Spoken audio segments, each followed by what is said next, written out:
Lorax by Dr. Seuss.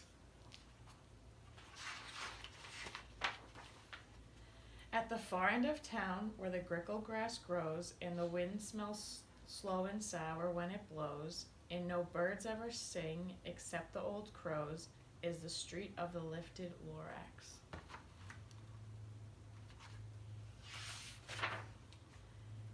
And deep in the grickle grass, some people say, if you look deep enough, you can still see today where the Lorax once stood just as long as it could before somebody lifted the Lorax away.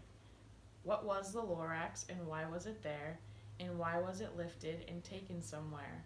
From the far end of town where the grickle grass grows, the old Onceler still lives here. Ask him, he knows.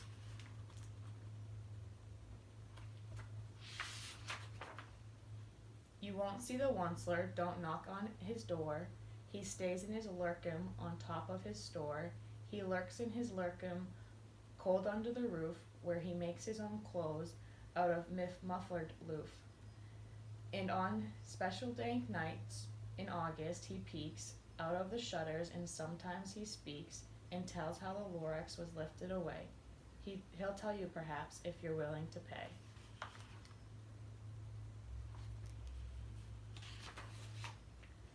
On the end of a rope he lets down a tin pail, and you have to toss in 50 cents and a nail, and the shell of a great-great-great-grandfather's snail.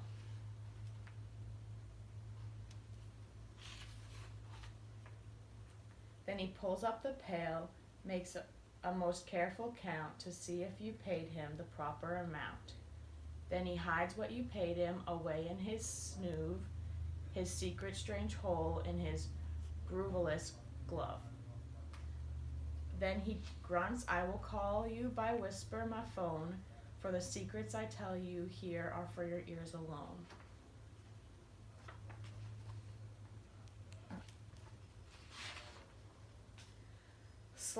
Down slups the whisper my phone to your ear, and the old Onceler's whispers are not very clear, since they have to come down through a snurgly hose, and he sounds as if he had smallish bees up his nose. Now I'll tell you, he says, with his teeth sounding gray, how the Lorax got lifted and taken away.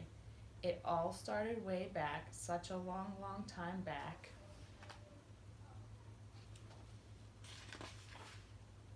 Way back in the days when the grass was still green, and the pond was still wet, and the clouds were still clean, and the song of the swami swans rang out in space. One morning I came to this glorious place, and I first saw the trees, the truffula trees, the bright-colored tufts of the truffula trees, mile after mile in the fresh morning breeze.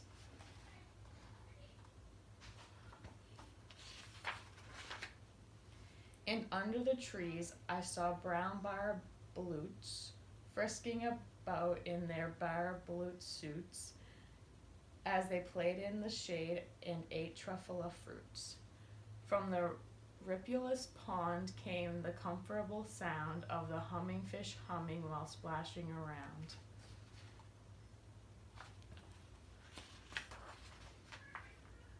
But those trees, those truffula trees, all my life I'd been searching for trees such as these.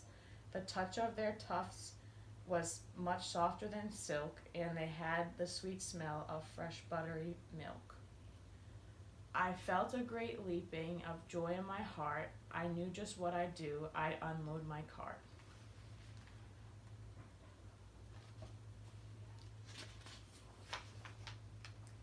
In no time at all, I had built a small shop.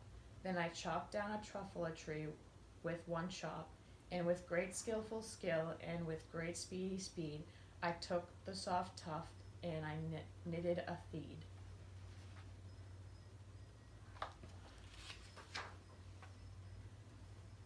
The instant I'd finished, I heard a gazump. I looked up, I saw something pop out of the stump of the tree I'd chopped down. It was sort of a man. Describe him? That's hard. I don't know if I can. He was shortish and oldish and brownish and mossy. and he spoke with a voice that was sharpish and bossy.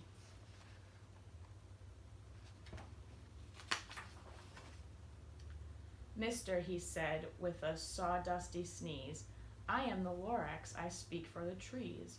I speak for the trees have no tongues, and I'm asking you, sir, at the top of my lungs. He was very upset as he shouted and puffed, What's that thing you've made out of my truffula tuft?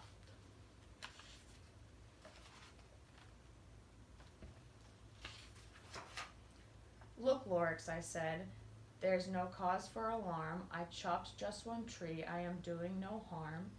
I'm being quite useful. This thing is a feed of fine something that all people need. It's a shirt, it's a sock, it's a glove, it's a hat, but it has other uses. Yes, far beyond that. You can use it for carpets, for pillows, for sheets, or curtains, or covers for bicycle seats. The Lorax said, Sir, you are crazy with greed. There is no one on earth who would buy that fool feed.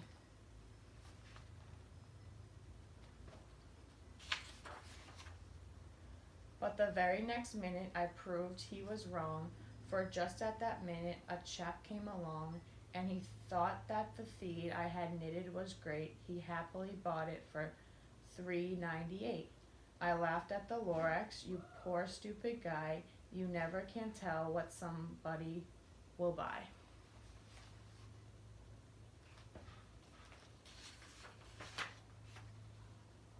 I repeat, cried the Lorax, I speak for the trees. I'm busy, I told him, shut up if you please. I rushed across the room, and in no time at all, I built a radio phone. I put in a quick call.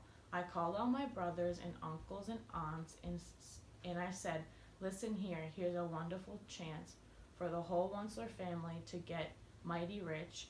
Get over here fast, take the road to North Nitch, turn left at Weehawken, sharp right at the South Stitch.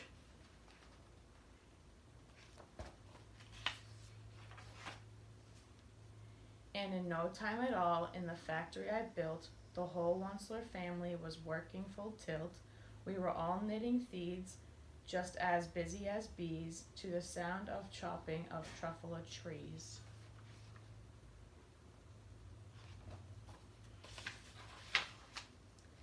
Then, oh baby, oh, how my business did grow. Now chopping one tree at a time was too slow.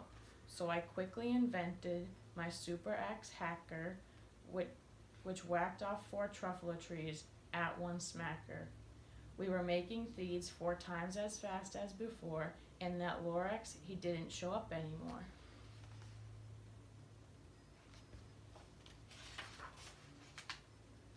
But the next week he knocked on my new office door. He snapped, I'm the Lorax who speaks for the trees, which you seem to be chopping as fast as you please. But I'm also in charge of the brown barabaloots who played in the shade in their barabaloot suits and happily lived eating truffula fruits. Now thanks to your hacking my trees to the ground, there's not enough truffula fruit to go around, and my poor barabaloots are all getting the crummies because they have gas and no food in their tummies.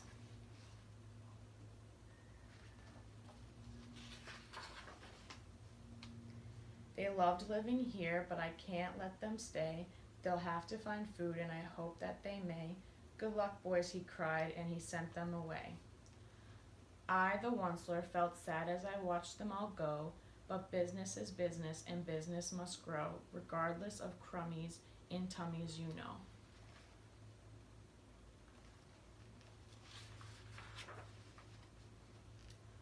I meant no harm, I most truly did not, but I had to grow bigger, so bigger I got. I biggered my factory, I biggered my roads, I biggered my wagons, I biggered the loads of feeds I shipped out. I was shipping them forth to the south, to the east, to the west, to the north. I went right on biggering, selling more feeds, and I biggered my money, which everyone needs.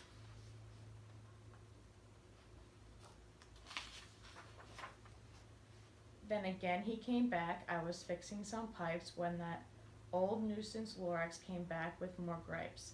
I am the Lorax, he coughed and whiffed.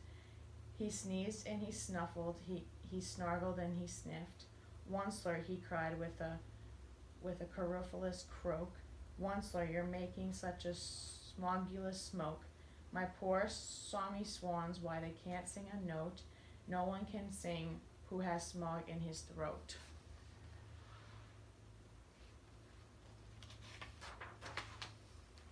And so said the Lorax, please pardon my cough, they cannot live here, so I'm sending them off. Where will they go? I don't hopefully know. They may have to fly far for a month or a year to escape from the smog you've smogged up around here.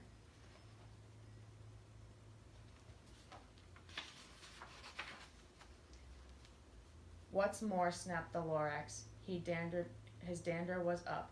Let me say a few words about the gluppity-glup. Your machinery chugs on day and night without stop, making gluppity-glup. Also, schloppity-schlop. And what do you do with this leftover goo? I'll show you, you dirty old Onceler man, you.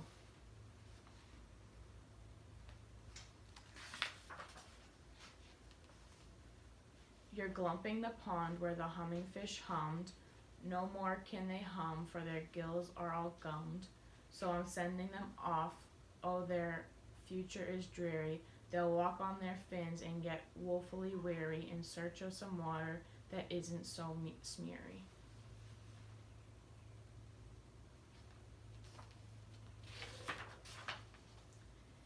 And then I got mad. I got terribly mad. I yelled at the Lorax, now listen here, Dad.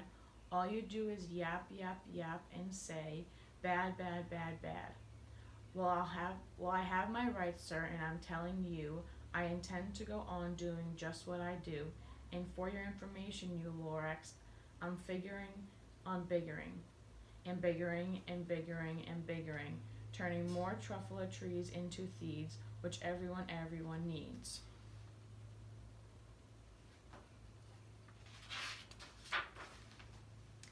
And at that very moment we heard a loud whack. From outside in the fields came a sickening smack of an axe on a tree. Then we heard the tree fall, the very last truffula tree of them all.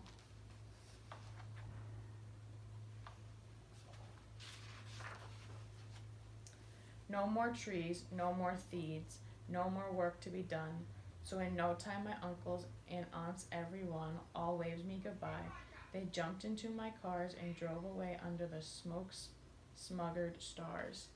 Now all that was left 'neath the bad-smelling sky was my big empty factory, the Lorax and I.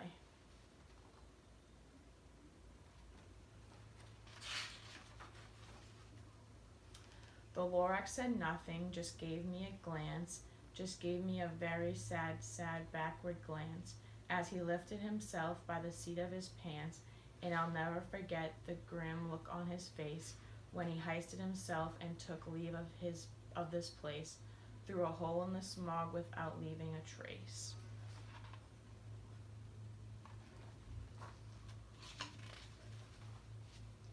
And all that the Lorax left here in this mess was a small pile of rocks with the one word, unless.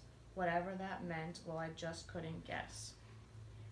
That was long, long ago, but each day since that day, I've sat here and worried away.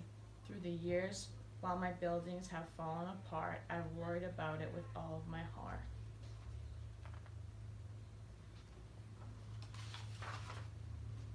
But now, said the Onceler, now that you're here, the word of the Lorax seems perfectly clear. Unless someone like you cares a whole awful lot, nothing is going to get better, it's not.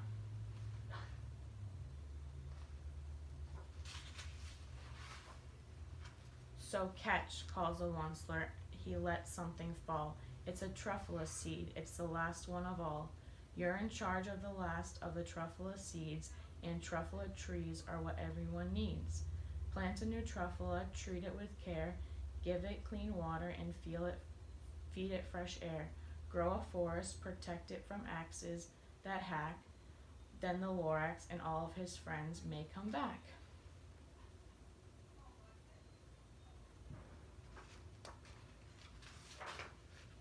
The end.